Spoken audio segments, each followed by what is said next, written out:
اے انسان تجھے اس کریم رب سے کس نے غافل کر دیا؟ الذی خلقک، جس نے تجھے تخلیق کیا، فسواک فعدلک، تخلیق کرنے کے بعد اس نے تجھے سنوارا، فعدلک، اور تجھے خوبصورت اعضاء دیے، عدل تیرے اعضاء کے ساتھ کیا، تیرے عناصر کے ساتھ عدل کیا۔ اگر تیری آنکھ دو کی بجائے ایک ماتھے کے اوپر ایک آنکھ ہوتی تو کتنا برا لگتا، اگر تیرے کان یہ رخسار کے اوپر ہوتے تو کتنا بدصورت لگتا، اگر ایک ہاتھ تیرے سینے پہ ہوتا ایک تیری پشت پہ ہوتا تجھے کتنا برا لگتا۔ تو اتنا بڑا نہیں ہے کہ ہاتھی جتنا ہو، نہ اتنا حقیر ہے کہ چمٹی جتنا ہو۔ اللہ نے تجھے کتنا خوبصورت حسین جسم دیا ہے۔ شیطان جب قیامت کے دن آدم کو دیکھے گا نا، آدم کی اولاد کو دیکھے گا کہ اللہ نے اس کے لیے جنت تیار کی ہے، وہ نہریں شہد کی، وہ دودھ کی نہریں، وہ خوبصورت ٹھنڈے پانی کی نہریں، وہ سرسبز و شاداب باغات، وہ پلنگوں پہ سجے آدم اور آدم کی اولاد کو دیکھے گا، شیطان اس خواہش کا اظہار کرے گا کہ کاش میں بھی مٹی ہوتا، آدم کے قدموں سے لگ کے آج میں بھی جنت میں جا رہا ہوتا۔ صبح ہوتی ہے، شام ہوتی ہے، یوں ہی زندگی تمام ہوتی ہے۔ فَأَيْنَ تَذْهَبُونَ، فرمایا تم کدھر منہ اٹھا کے چلتے پھر رہے ہو؟ وہ غافل انسان کبھی ایک لمحے کے لیے رک اور سوچ کہ میری زندگی کس ڈگر پہ چل رہی ہے۔ الحمدللہ الحمدللہ الذی لم یزل عالما قدیرا سمیعا بصیرا، الصلاۃ والسلام علی من ارسلہ بالحق بشیرا ونذیرا وداعیا الی اللہ بإذنہ وسراجا منیرا، صلی اللہ علیہ وسلم وعلی آلہ واصحابہ اجمعین، اما بعد فاعوذ باللہ من الشیطان الرجیم، بسم اللہ الرحمن الرحیم، اذا الشمس كورت واذا النجوم انقدرت واذا الجبال سيرت واذا العشار عطلت واذا الوحوش حشرت واذا البحار سجرت واذا النفوس زوجت واذا الموءودة سئلت بأي ذنب قتلت واذا الصحف نشرت۔ صدق اللہ العظیم۔ قال اللہ تبارک و تعالی فی القرآن المجید والفرقان الحمید فی شان حبیبہ محبرا وآمرا، ان اللہ وملائکتہ یصلون علی النبی یا ایہا الذین آمنوا صلوا علیہ وسلموا تسلیما، الصلاۃ والسلام علیک یا سیدی یا رسول اللہ وعلی آلک واصحابک یا حبیب اللہ، الصلاۃ والسلام علیک یا سیدی یا رسول اللہ وعلی آلک واصحابک یا امام الانبیاء والمرسلین، اللہم صلی وسلم علی رسولک الکریم وآلہ الطاہرین، رب اغفر وارحم وانت خیر الراحمین۔ زینت محفل، رونق محفل، استاد العلماء حضرت علامہ مولانا محمد سرور نقشبندی صاحب دامت برکاتہم العالیہ والقدسیہ، زینت محفل، رونق محفل جناب قاری محمد یوسف صاحب دامت برکاتہم العالیہ والقدسیہ، زینت محفل، رونق محفل قاری القراء نجم القراء جناب قاری غضنفر شہزاد گوندل صاحب، میرے واجب الاحترام بزرگوں، دوستوں، نوجوان ساتھیوں، جیسا کہ آپ احباب کے علم میں ہے کہ آج کی یہ بزم بسلسلہ ختم کل شریف انعقاد پذیر ہے۔ محمد عامر شہزاد کے والد محترم اور محمد یوسف گوندل کے سسر جان اور علی حسن گوندل کے نانا جان، نعمان گوندل کے نانا جان، اور شہزاد بھائی کے چاچو جان غلام محمد محرمی کا رکنانہ غلام محمد مرحوم کی سال ثواب کے لیے ہم سارے دوست احباب یہاں اکٹھے ہیں۔ دعا گوئیں خالق کائنات مرحوم کی کامل بخشش فرمائے، خالق کائنات لواحقین کو صبر جمیل پر اجر عظیم عطا فرمائے۔ آپ سارے احباب اہل خانہ کے غم میں شریک ہونے کے لیے یہاں اکٹھے ہوئے، اللہ تعالیٰ آپ سب لوگوں کا یہاں اکٹھا ہونا اپنی بارگاہ میں قبول و منظور فرمائے۔ قرآن مجید فرقان حمید کا ہماری زندگیوں میں ایک خاص کردار ہے اور ہونا بھی چاہیے۔ اسی مناسبت سے چونکہ سال ثواب کی محفل بھی ہے، میں نے سورہ تکویر کہ چند آیات آپ احباب کے سامنے تلاوت کرنے کا شرف حاصل کیا ہے۔ انشاءاللہ اسی صورت کا ترجمہ اور تفسیر جتنا ممکن ہو سکا میں آپ لوگوں کے سامنے بیان کرنے کی جسارت کروں گا۔ خالق کائنات مجھے بھی اور آپ سب کو ان باتوں پر عمل کی توفیق عطا فرمائے۔ اللہ کے نبی کا فرمان ہے، سرکار نے ارشاد فرمایا کہ من سرہ ان ینظر الی یوم القیامت کأنہ رأی عین فلیقرأ اذا الشمس کورت واذا السماء انفطرت واذا السماء انشقت۔ اللہ کے حبیب نے ارشاد فرمایا جو شخص یہ چاہتا ہے نا کہ قیامت کے دن کو اپنی جسم کی آنکھ سے دیکھے، یعنی وہ جو قیامت کا منظر ہے، جو کچھ ہونے والا ہے بروز قیامت، جو یہ چاہتا ہے کہ وہ اپنے جسم کی نگاہوں سے سب کچھ دیکھے، تو سرکار نے ارشاد فرمایا فَلْيَقْرَأْ اِذَا الشَّمْسُ كُوِّرَتْ، وہ سورہ تکویر، سورہ انفطار اور سورہ انشقاق، اس کے ساتھ ہی متصل دوسری سورت انفطار ہے، پھر تیسری سورت سورہ مطففین ہے، اس کو چھوڑ کے اگلی انشقاق ہے۔ فرمایا وہ ان تین صورتوں کی تلاوت کر لے، اس کو سمجھ کے پڑھ لے، گویا ایسے ہی ہے جیسے وہ قیامت کو اپنی نگاہوں سے دیکھ رہا ہے، وہ قیامت کی ہولناکیاں اپنی نگاہوں سے دیکھ رہے۔ اس لیے کہ جو پہلی صورتیں ہیں ان میں بھی قیامت کا ذکر ہے، سورہ عما یتساءلون، سورہ نازعات، سورہ عبسہ، لیکن وہاں انداز تھوڑا مختلف ہے۔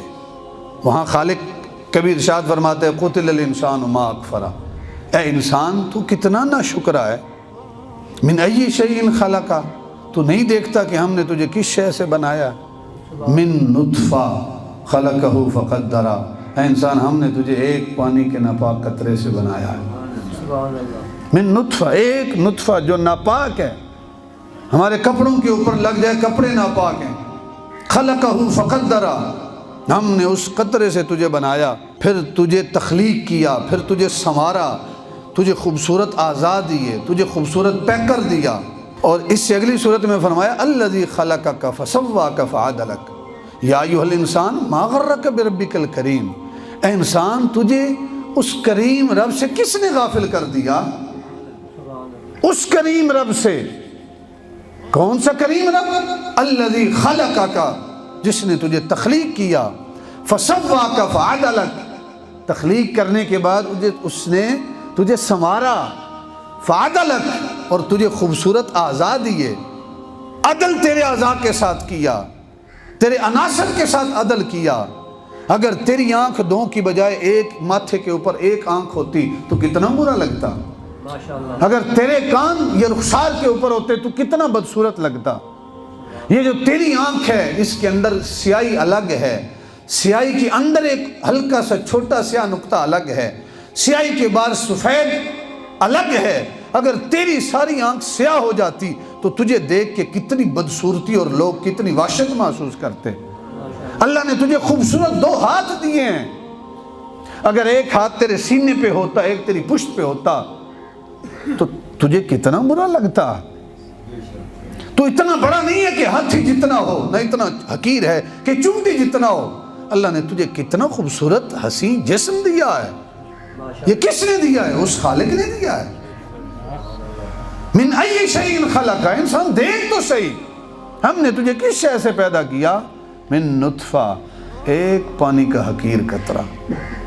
سورہ مرسلات جو 30ویں پارے کی آخری سورت ہے اس میں کیا ارشاد فرمایا، الم نخلقکم من ماء مہین، انسان دیکھتا نہیں ہے ہم نے تجھے ایک حقیر پانی کے قطرے سے پیدا کیا، فجعلناہ فی قرار مکین الی قدر معلوم فقدرنا فنعم القادرون، ہم نے تجھے ایک مدت تک ایک خاص پوائنٹ پہ خاص موقع پہ ٹھہرائے رکھا، وہ رحم مادر میں، وہاں ہم تیری تخلیق کرتے رہے۔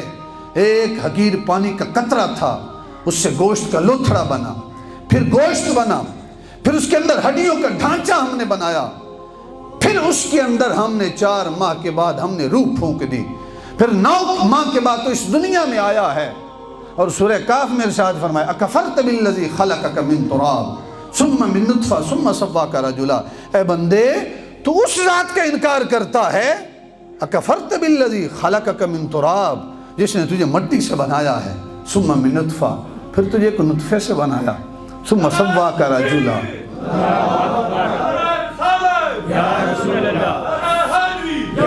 ثم سواک رجلا، پھر اللہ نے تجھے خوبصورت پے کر دیا ہے، آزاد دیے ہیں، تو اس ذات کا انکار کر رہا ہے۔ تو یہ کہتا ہے کہ میں بڑی شے ہوں، اپنا نقطۂ آغاز نہیں دیکھتا۔ ایک حقیر پانی کا قطرہ جو ہے وہ تیرا نقطۂ آغاز ہے، چاہے وہ خان ہے، وہ گجر ہے، وہ چودھری ہے، وہ ایم این اے ہے، وہ ایم پی اے ہے، وہ فلاں ہے، وہ فلاں ہے، وہ فلاں ہے۔ نقطۂ آغاز کیا ہے؟ ایک پانی کا قطرہ۔ کوئی بڑے سے بڑا امیر بندہ بھی یہ چاہے کہ میں اپنے نقطۂ آغاز کو بدل سکوں، کوئی بدل سکتا ہے؟ غرور کس بات کا، انا کس بات کی، گھمنڈ کس بات کا؟ پیر نصیر صاحب نے بڑی خوبصورت بات کی، کہا اے انسان اتنا نہ کر، نہ اتنے جذبات میں رہ، حد سے نہ گزر، دائرہ ذات میں رہ، دائرہ ذات میں رہ۔ ایک قطرہ ناپاک نسب ہے تیرا، نطفے کی طرف اشارہ، ایک قطرہ ناپاک نسب ہے تیرا، اوقات یہی ہے تیری، اوقات میں رہ۔ میری اور تمہاری کیا اوقات ہے؟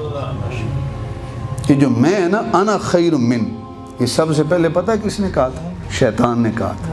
خالق نے کہا نا بھئی آدم کو سجدہ کرو، اس نے پتہ کہ اس نے کہا انا خیر من خلقتنی من نار وخلقتہ من طین، میں تو بہتر ہوں اس سے۔ تو کیوں بہتر ہے؟ کہا بھائی تعالیٰ تو نے مجھے آگ سے بنایا ہے، آگ اوپر کوٹتی ہے، اسے مٹی سے بنایا ہے، مٹی تو نیچے کو آتی ہے، آگ بہتر ہے یا مٹی بہتر ہے؟ میں اسے سجدہ کروں؟ اور قیامت کے دن عما یتساءلون کی آخری آیت کیا ہے؟ یا لیتنی کنت ترابا، کہ کاش میں مٹی ہوتا۔ اس کے متعلق مفسرین نے فرمایا کہ شیطان جب قیامت کے دن آدم کو دیکھے گا نا، آدم کی اولاد کو دیکھے گا کہ اللہ نے اس کے لیے جنت تیار کی ہے، وہ نہریں شہد کی، وہ دودھ کی نہریں، وہ خوبصورت ٹھنڈے پانی کی نہریں، وہ سرسبز و شاداب باغات، وہ پلنگوں پہ سجے آدم اور آدم کی اولاد کو دیکھے گا، شیطان اس خواہش کا اظہار کرے گا کہ کاش میں بھی مٹی ہوتا، آدم کے قدموں سے لگ کے آج میں بھی جنت میں جا رہا ہوتا۔ جس نے میں کا دعویٰ کیا ہے وہ خائب و خاسر ہوا ہے، وہ ذلیل و رسوا ہوا ہے، اور جس انسان کے اندر عاجزی آ گئی ہے سمجھے وہ انسان کامیاب انسان ہے۔ تو پہلے ذکر آہستہ آہستہ، پھر ارشاد فرمایا، یعنی پہلے انسان کی تخلیق کا ذکر کیا، من ای شیء خلق، من نطفہ خلق فقدر، ثم السبیل یسر، ثم مات فاقبر، ثم اذا شاء انشر، پھر ہم نے اسے موت دی، پھر قبر دی، پھر جب چاہیں گے قبر سے اٹھائیں گے، اپنے سامنے کھڑے کریں گے۔ پھر ارشاد فرمایا فلینظر الانسان الی طعامہ، انسان اپنی خوراک دیکھ، انا صببنا الماء صبا، ہم ہیں جو آسمان سے پانی برسانے والے ہیں، ثم شققنا الارض شقا، ہم ہیں جنہوں نے زمین کو پھاڑا اور اس میں سے اناج اور غلہ اگایا، وعنبا وقضبا وزیتونا ونخلا وحدائق غلبا وفاکہۃ وابا متاعا لکم ولانعامکم، یہ سب کچھ جو ہے یہ تمہارے لیے سامان زیست ہے، تمہارے مویشیوں کے لیے زندگی گزارنے کا سامان ہے۔ پھر ارشاد فرمایا فاذا جاءت الصاخہ، پھر جب وہ کانوں کو بہرا کرنے والا شور اٹھے گا، سورہ اسرافیل کی بات ہے، فاذا جاءت الصاخہ یوم یفر المرء من اخیہ، اور پھر ایسا دن ہوگا جس دن بھائی اپنے بھائی سے دور بھاگے گا کہ کہیں مجھ سے ایک نیکی کا سوال نہ کر۔ پہلے بندے کی تخلیق کی طرف اشارہ کیا، پھر خوراک کی طرف اشارہ کیا، یہاں ڈائریکٹ ارشاد فرمایا سورہ تکویر میں اذا الشمس کورت، جب سورج لپیٹ دیا جائے گا۔ یہ نظام کائنات اس سورج کے ذریعے چل رہا ہے، حقیقی چلانے والی ذات اللہ کی ہے، لیکن سبب یہ سورج ہے۔ اگر سورج کی روشنی ختم ہو جائے تو زندگی کا نظام کیسے چل سکتا ہے؟ کل تک سموگ تھی، آج چھٹی کا اعلان تھا، ہلکی سی بارش ہوئی، سموگ ختم، اعلان چھٹی کا ختم، بھائی اسکول بھی چلیں گے، کاروبار حیات بھی چلے گا۔ سورج کی روشنی نہ پہنچے تو کاروبار حیات بند ہو جاتا، اور سورج کی روشنی آئے تو فصلیں تیار ہوتی ہیں، پکتی ہیں۔ روشنی نہ پہنچے تو زندگی کا نظام درم برم، غور و فکر نہیں نہ کرتے ہم ایک چھوٹی شے میں، اور سورج تو پتہ نہیں زمین سے کتنا بڑا ہے، کتنے گنا بڑا ہے، ہم غور و فکر نہیں نہ کرتے۔ اذا الشمس کورت، جب سورج لپیٹ دیا جائے گا، واذا النجوم انقدرت، جب ستارے بکھر جائیں گے، واذا الجبال سجرت، جب پہاڑوں کو اکھیڑ دیا جائے گا، زمین کی کش سے شکل ختم ہو جائے گی۔ یہ موبائل ہے، آپ پھینکے تو زمین پہ آئے گا، یہ ٹیشو ہے، پھینکے تو زمین پہ آتا ہے، کیوں آتا ہے؟ زمین کی کشش ہے، زمین اس کو کھینچتا ہے اپنی طرف، کش سے شکل ہے۔ اگر آپ ہوا کے اوپر فضا میں جائیں نا ایک موقع کے اوپر آ کے کش شکل ختم ہو جاتی ہے. جب کش شکل ختم ہوتی ہے تو وہاں انسان زمین کی طرف نہیں آتا, وہاں فضا میں اڑتا پھرتا ہے. کش شکل ہے تو نظام کائنات ہے. قیامت کے دن یہ کش شکل ختم ہو جائے گی. جب زمین کی کشش ختم ہو جائے گی تو فَإِذَا الْجِبَالُ سُيِّرَتْ, یہ جو پہاڑ ہیں یہ ہوا میں روئی کی طرح اڑتے پھریں گے, یہ زمین پہ نہیں رہیں گے. وَإِذَا الْعِشَارُ عُطِّلَتْ, جب 10 ماہ کی گابن اونٹنیاں جو ہیں وہ ویسے ادھر ادھر چلتی پھریں گی, کوئی ان کو پوچھنے والا نہیں ہوگا. اب ہم دیہات میں رہنے والے ہیں, جس کسان کی بھینس بچہ جننے والی ہو نا جی, کٹا کٹی جننے والی ہو, تو وہ رات کو سوتا نہیں ہے. کیوں؟ سوئے تو شاید کچھ بھینس کو مسئلہ بن جائے, وہ ساری رات پہرا دیتا ہے. کیوں؟ وہ کہتے ہیں اتنی قیمتی بھینس ہے, میں کیوں نہ پہرا دوں. تو بھینس سے زیادہ قیمتی اونٹنی ہوتی ہے. عربوں کے ہاں اونٹ کی بڑی قیمت ہوتی تھی, چونکہ عربوں کے اندر قرآن نازل ہوا. خالق نے اونٹنی کی مثال دی کہ جب 10 ماہ کی گابن اونٹنیاں جو ہیں ان کو پوچھنے والا ہی کوئی نہیں ہوگا. اس لیے آج اس مال کی فکر نہیں ہوگی, آج ہر انسان کو اپنی پڑی ہوگی کہ آج میں رب کے عذاب سے بچ جاؤں. اس مال کی فکر ہی نہیں ہوگی. وَإِذَا الْوُحُوشُ حُشِرَتْ, جب خالق کے کائنات وحشی جانوروں کو یکجا کر دے گا. وَإِذَا الْبِحَارُ سُجِّرَتْ, جب سمندروں کے اندر آگ لگ جائے گی. آپ کہیں گے بھئی سمندروں کو آگ کیسے لگتی ہے؟ پانی تو آگ بجھانے کے لیے ہے, تو آگ کیسے لگتی ہے؟ پیر صاحب نے بڑی خوبصورت بات کی, حضور جلال امت رحمۃ اللہ تعالیٰ علیہ. آپ فرماتے ہیں کہ تعجب کی بات یہ نہیں ہے کہ سمندروں میں آگ کیسے لگے گی. فرماتے ہیں تعجب کی بات یہ ہے کہ آگ جل رہی ہو, آپ اس پہ پانی ڈالیں تو وہ پانی آگ کو بجھا دے. یہ تعجب کی بات ہے. چونکہ ہم تو روزمرہ دیکھتے ہیں اس لیے ہمارے لیے تعجب نہیں ہے, جبکہ پیر صاحب فرماتے ہیں یہ تعجب کی بات ہے. پوچھنے والا نے پوچھا جناب وہ کیسے تعجب کی بات ہے؟ کہا پانی جن چیزوں سے بنا ہے نا, یہ 2 گیسوں سے مل کے بنتا ہے پانی. ایک ہے آکسیجن اور ایک ہے ہائیڈروجن, H2O. یہ 2 چیزیں ملتی ہیں تو پھر پانی بنتا ہے. اور حقیقت میں اگر ان دونوں گیسوں کو آپ الگ الگ طور پر دیکھیں نا, تو دونوں گیسیں ایسی ہیں کہ جو آگ لگانے والی ہیں, آگ بجھانے والی نہیں ہیں. یعنی دونوں گیسیں آگ لگانے والی ہیں, لیکن خالق کی قدرت دیکھیں, اس نے دونوں آگ لگانے والی چیزوں کو اکٹھا کر کے آگ بجھانے والی شے بنا دیا ہے. قیامت کا دن ہوگا تو H2O جو پانی ہے وہ اپنی اصل شکل میں آ جائے گا. جب دونوں گیسیں آگ لگانے والی ہیں آپس میں ملے گی تو سمندروں کے اندر آگ بھڑک اٹھے گی. وَإِذَا الْبِحَارُ سُجِّرَتْ وَإِذَا النُّفُوسُ زُوِّجَتْ, جب جانیں جسموں کے ساتھ جوڑی جائیں گی, روح اپنے جسم کے ساتھ جوڑی جائے گی. وَإِذَا الْمَوْءُودَةُ سُئِلَتْ بِأَيِّ ذَنبٍ قُتِلَتْ, عربوں کے ہاں جب بچی پیدا ہوتی تھی نا تو اس کو زندہ دفن کیا جاتا تھا کہ کہیں کل کو کوئی ہمارا داماد نہ بن جائے, کوئی ہمارا داماد نہ بن جائے. علی حسن کے نانا کی ختم کل ہے نا جی, تو ان کے سگے نانا ہے. تو آج اگر کہیں بارات آتی ہے نا تو دلہن جس کو لے کے جانا ہوتا ہے وہ استقبال کرتے ہیں اور اس بارات کے اوپر پھولوں کی پتیاں نچھاور کرتے ہیں کہ ہمارے پاس مہمان تشریف لائیں. آج داماد کو عزت اور تکریم کی نگاہ سے دیکھا جاتا ہے. عربوں کے ہاں ایسا نہیں تھا. عرب جو ہے اس کو باعث عار محسوس کرتے تھے کہ کوئی ہمارا داماد کہلائے, ہم اس کے سامنے نگاہیں جھکائیں. بچی پیدا ہوتی تھی تو ایک ہی کام ہوتا تھا, اس کو زندہ دفن کر دیتے تھے. چند گھڑیوں کی مہمان ہوتی تھی.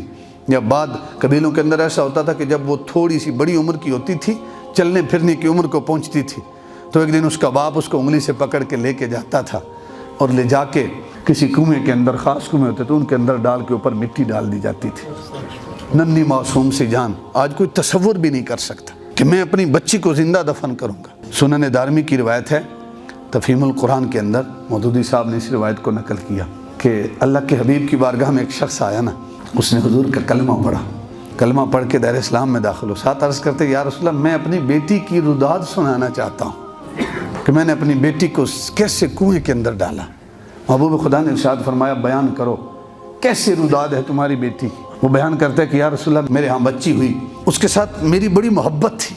جب وہ تھوڑی سی بڑی ہوئی نا, میری اس کے ساتھ محبت کی بے انتہا تھی. میں گھر آتا تھا میری طرف دوڑ آتی تھی, میرے سینے سے لگ جاتی تھی.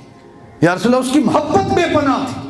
لیکن رواج تھا, رسم ایسا تھا کہ بچیوں کو زندہ دفن کیا جاتا تھا. یا رسول اللہ جب وہ تھوڑی سی بڑی ہوئی نا, میں نے ایک دن اس کو پکڑا, میں نے کہا چلو تجھے باہر لے کے چلتا ہوں.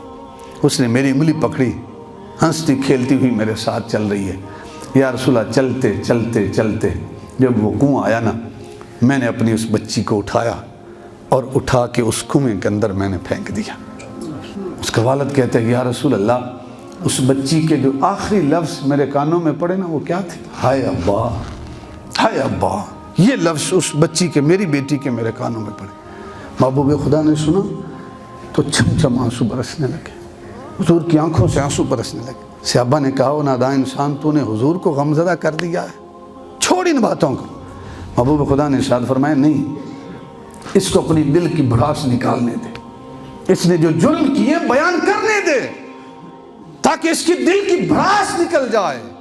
حضور نے فرمایا، اے میرے غلام، پھر بیان کر، تو نے کیسے بچی کو کنویں کے اندر ڈالا؟ اس نے پھر بیان کیا، یا رسول اللہ، اس کی آخری آواز یہی تھی، ہائے ابا، ہائے ابا۔ حضور نے سنا، پھر آنکھوں سے چھم چھم آنسو برسنے لگے۔ وہ ایسا دور تھا کہ بچیوں کو زندہ دفن کیا جاتا تھا۔ محبوب خدا تشریف لائے تو سرکار نے ارشاد فرمایا کہ بچیاں زندہ دفن کرنے کے لیے نہیں ہیں۔ حضور نے ارشاد فرمایا، میری جو فاطمہ ہے وہ میرے جگر کا ٹکڑا ہے، میرے جگر کا ٹکڑا ہے۔ اس دور میں یہ جملہ کہنا بہت بڑا معنی رکھتا ہے، جب بچیوں کو زندہ دفن کیا جاتا تھا۔ فرمایا، وَإِذَا الْمَوْءُودَةُ سُئِلَتْ، جب اس بچی سے پوچھا جائے گا، بِأَيِّ ذَنبٍ قُتِلَتْ، بیٹا بتا تجھے کس گناہ کی پاداش میں زندہ دفن کیا گیا؟ یعنی باپ سے نہیں پوچھا جائے گا، بیٹی سے پوچھا جائے گا، تاکہ بیٹی اپنے باپ کا گریبان پکڑ سکے اور کہہ سکے، ابو جان میرا جرم کیا تھا؟ میں تو چند گھڑیوں کی مہمان تھی، میں تو چند سالوں کی مہمان تھی، آپ نے کیوں مجھے زندہ دفن کیا؟ اللہ اس کے باپ سے کلام کرنا گوارا نہیں کرے گا۔ احباب وقار، وَإِذَا الصُّحُفُ نُشِرَتْ، جب اعمال نامے کھولے جائیں گے، وَإِذَا السَّمَاءُ كُشِطَتْ، جب آسمان کی کھال ادھیڑ لی جائے گی، وَإِذَا الْجَحِيمُ سُعِرَتْ، جب جہنم کو دہکایا جائے گا، وَإِذَا الْجَنَّةُ أُزْلِفَتْ، جب جنت کو تیار کر کے مومنین کے قریب کیا جائے گا، عَلِمَتْ نَفْسٌ مَّا أَحْضَرَتْ، تو اس دن ہر شخص جان لے گا کہ وہ آج اپنے ساتھ کیا لے کر آیا ہے۔ اس دن ریال، درہم، دینار، ڈالر، یورو کچھ کام نہیں آئیں گے۔ یقین کریں، ہم زندگی میں آئے ہیں، ہم نے اپنی زندگی کا مقصد سمجھے ہی نہیں ہے کہ ہمارے رب نے بھیجا کیوں ہے۔ یہ 60 70 سال 80 سال کی زندگی رب نے کیوں دی ہے؟ اس کا ایک مقصد ہے۔ ہم آئے اپنی خواہشوں کی تکمیل میں ساری زندگی گزار دی۔ بھی پیسہ ہونا چاہیے، بہت گاڑی ہونی چاہیے، بڑا بنگلہ ہونا چاہیے، جائیداد، بینک بیلنس، معاشرے میں ایک سٹیٹس ہونا چاہیے۔ آنکھیں بند ہوتی ہیں، پھر پتہ چلتا ہے یار اصل مقام تو وہ ہے، اصل مقام تو وہ ہے، اصل زندگی وہ ہے۔ یہ عارضی زندگی ہے، یہ کیسے گزرتی ہے پتہ ہی نہیں چلتا۔ جو بابے بیٹھے ہیں یہاں پہ، بزرگ بیٹھے ہیں، ان سے پوچھیں 60 70 سال ہوگی کیسے گزری ہے، کہیں گے پتہ ہی نہیں چلا۔ کل کو ہم چھوٹے بچے تھے، گلیوں میں کھیلتے تھے، 60 70 سال گزر بھی گئے۔ یہ زندگی اللہ نے کسی مقصد کے لیے دی ہے۔ وہ مقصد کیا ہے؟ اللہ کی رضا حاصل کرنا، اللہ کو راضی کرنا۔ زندگی کا ہر قدم اس ارادے اور نیت کے ساتھ اٹھائیں کہ میرا یہ قدم، اس قدم میں میرے رب کی رضا ہے یا نہیں ہے۔ چاہے وہ نماز ہے، وہ روزہ ہے، وہ حج ہے، وہ زکوٰۃ ہے، وہ ہمسایوں کے حقوق ہیں، وہ زکوٰۃ کی ادائیگی ہے۔ یہ دیکھیں کیا اس میں رب کی رضا ہے یا میں لوگوں کو راضی کرنا چاہتا ہوں۔ آزمائشیں ہر انسان کے اوپر آتی ہیں، ان آزمائشوں میں کامیاب انسان وہ ہے جو اس آزمائش میں بھی رب کی رضا دیکھے کہ میرا رب کس حال میں راضی ہے۔ میدان کربلا میں جتنا بڑا ظلم ہوا تھا، شاید کائنات میں اتنا بڑا ظلم کہیں اور ہوگا، لیکن اس کے باوجود امام حسین کی زبان پہ شکوہ کسی تاریخ کی روایت میں نے نہیں پڑھا۔ یہ الفاظ ضرور ملتے ہیں، ردن بقضائک صبرا علی بلائک تسلیما لامرک، باری تعالیٰ تیرے فیصلے پہ راضی ہوں۔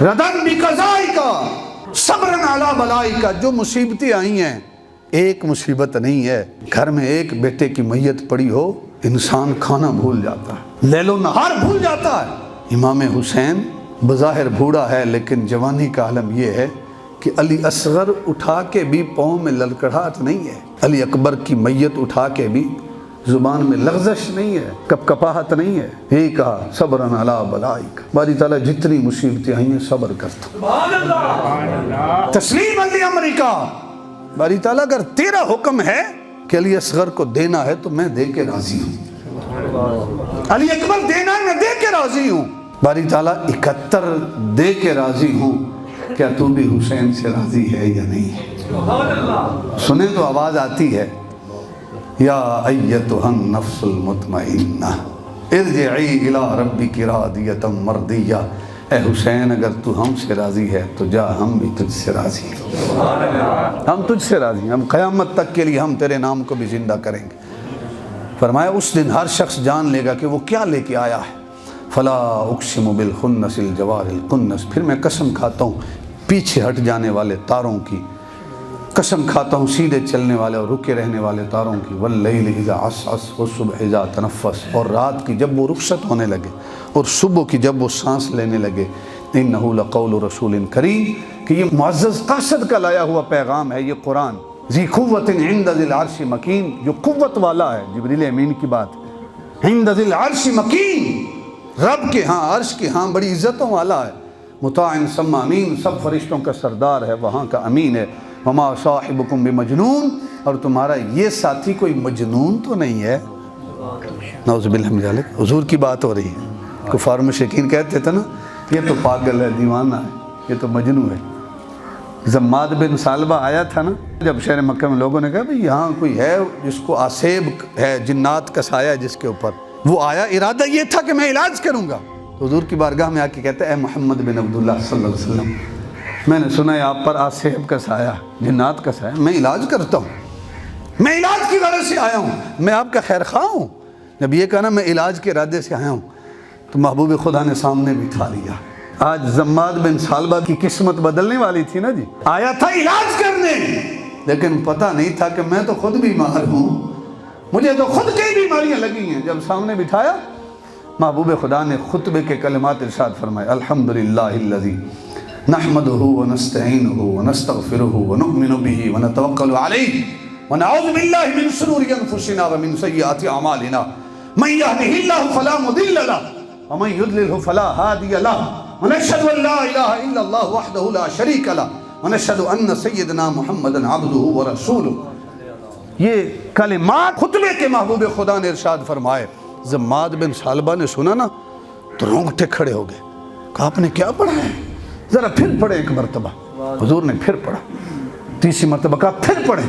جب تیسری مرتبہ پڑھا نا اس نے کہا میں بڑے بڑے بادشاہوں کے پاس گیا ہوں، جو کچھ آپ نے پڑھا ہے نا آج تک ایسا کلام میں نے کسی بندے بشر کی زبان سے سنا ہی نہیں ہے۔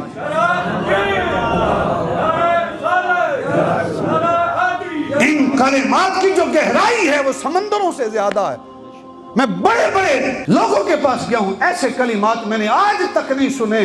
اور کہا کہ اے محمد بن عبداللہ، حقیقت یہ ہے کہ بیمار آپ نہیں ہیں، میں علاج کرنے کے لیے آیا تھا، حقیقت میں بیمار میں ہوں، علاج آپ میرا فرمائیں، کلمہ پڑھا کے مجھے بھی اپنا غلام بنا لیجیے۔ فرمایا وما صاحبکم بمجنون، یہ محمد تمہارا مجنون نہیں ہے، وَلَقَدْ رَآهُ بِالْأُفُقِ الْمُبِينِ، اور بلا شبہ اس نے اس قاصد کو جبریل کو روشن کنارے پر دیکھا ہے۔ وَمَا هُوَ عَلَى الْغَيْبِ بِدَلِيلٍ، اور یہ نبی غیب بتانے میں ذرا بخیل نہیں ہے۔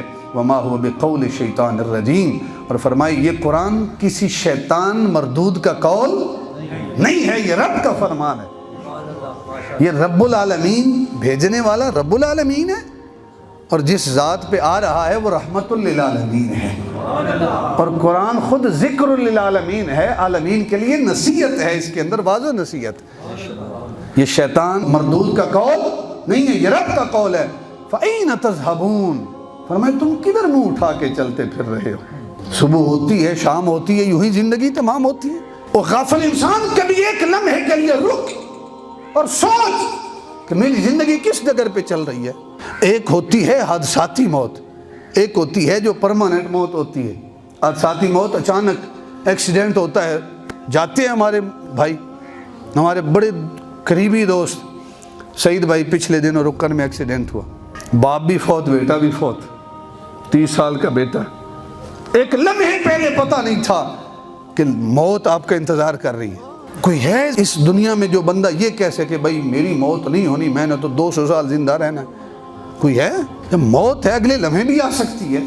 اگر یہ تصور کریں کہ اگلے لمحے میری موت ہے، کیا اس موت کے بعد کی جو زندگی ہے، جو اصل زندگی ہے، اس کے لیے میری تیاری ہے؟ اس کے لیے میں نے کتنی تیاری کر کے رکھی ہے؟ ہر بندہ یہ سوچے، اپنے گریبان میں جھانکے۔ تقریریں تو ہر روز ہوتی ہیں، عمل نہیں تو کیا فائدہ تقریروں کا؟ ہر بندہ یہ سوچے کہ اگر اسی لمحے میری موت آ جائے، قبر میں مجھ سے سوال و جواب ہوں گے، اے بندے خدا بتا تو نے کیسی زندگی گزاری، میں کیا جواب دوں گا؟ اگر صرف موت ہمیں یاد رہے، اکثروا حازم اللذات، اللہ کے نبی کا فرمان جامع ترمذی ابن ماجہ شریف کی روایت کہ کثرت سے اس چیز کو یاد کرو جو لذات کو ختم کرنے والی ہے، وہ موت ہے۔ صرف ہمیں موت یاد رہے تو بڑے سے بڑے واعظ کی ہمیں ضرورت نہیں ہے، صرف اگر ہمیں موت یاد رہے، پھر ظلم کے لیے ہمارا ہاتھ نہ اٹھے، اس لیے کہ ہمیں پتہ ہوگا کہ بھئی مرنا ہے، پھر ہم کسی کی ناجائز قبضہ نہ کریں، پھر ہم جھوٹ، دجل اور فریب کے اندر حصہ نہ لیں۔ فَأَيْنَ تَذْهَبُونَ، اے بندے تو کدھر جا رہا ہے؟ اِنْ هُوَ إِلَّا ذِكْرٌ لِلْعَالَمِينَ، نہیں ہے یہ مگر نصیحت تمام سب جہان والوں کے لیے، لمن شاء منکم ان یستقیم، لیکن ہدایت وہی پاتا ہے تم میں سے جو سیدھے راستے پر چلنے کا ارادہ رکھتا ہے۔ جو ارادہ ہی نہ رکھتا ہو اسے ہدایت رب کی بارگاہ سے نہیں ملتی۔ وما تشاءون، اور تم نہیں چاہ سکتے، الا ان یشاء اللہ رب العالمین، سوائے اس کے کہ جسے اللہ جس کے لیے چاہت کا اور بدلنے کا ارادہ رکھتا ہے، اللہ چاہت بھی اسے ہی عطا فرماتا ہے۔ تم نے رب سے چاہت کا سوال بھی کرنا ہے کہ باری تعالیٰ میں ہدایت چاہتا ہوں، اور یہ تبھی ہوگا جب تو چاہے گا، باری تعالیٰ مجھے ہدایت عطا فرما۔ اللہ تعالیٰ مرحوم کی کامل بخشش فرمائے، جن کی سال ثواب کے لیے ہم سارے دوست احباب اکٹھے ہیں۔ آپ سب لوگوں کا آنا خالق کائنات اپنی بارگاہ میں قبول و منظور فرما۔